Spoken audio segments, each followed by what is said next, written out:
La famille Jolipré, c'est complètement l'image parfaite et idéaliste des éleveurs en France. Et c'est extrêmement important que tous les jeunes puissent comprendre ce qui se passe dans les fermes et comment est tout l'élevage en France.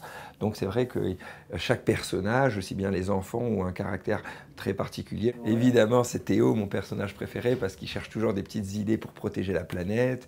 Et bon, déjà, il a un nom avec un peu grec, ça veut dire Dieu en grec, moi qui suis moitié grec.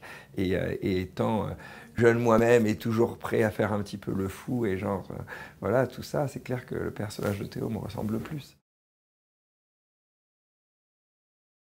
Les valeurs que j'essaye de communiquer à travers ce parrainage, c'est vraiment aider les jeunes à prendre conscience de leur corps et à prendre conscience de l'importance de faire attention à leur corps et de mieux manger et d'être aussi vraiment en phase avec tout l'univers autour d'eux, aussi bien qu'ils soient dans les grandes villes ou dans les petits villages ou dans une ferme, et vraiment de comprendre toute la chaîne alimentaire parce que tout est relié.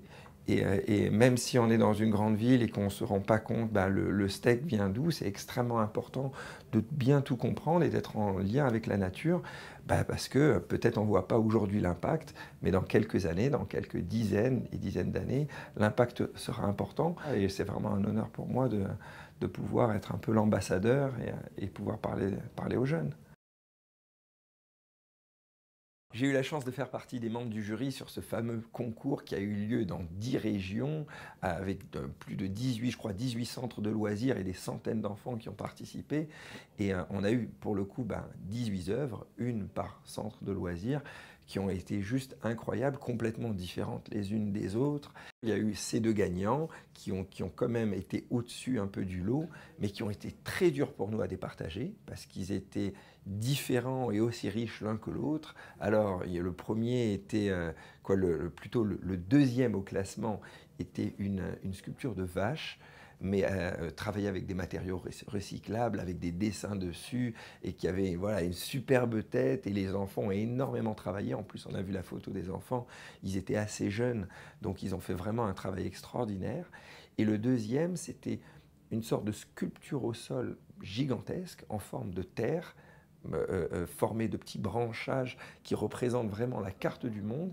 Et autour de ça, les enfants allongés qui se tiennent la main et qui justement voilà, soutiennent cette terre en quelque sorte en forme de branchage. Mais puisqu'ils ont gagné, je vais avoir la chance d'aller les voir avec la boxe et de passer une journée avec eux et tout. Et on va justement essayer de les sensibiliser au maximum pour incorporer dans leur message également les bêtes avec la nature et les hommes.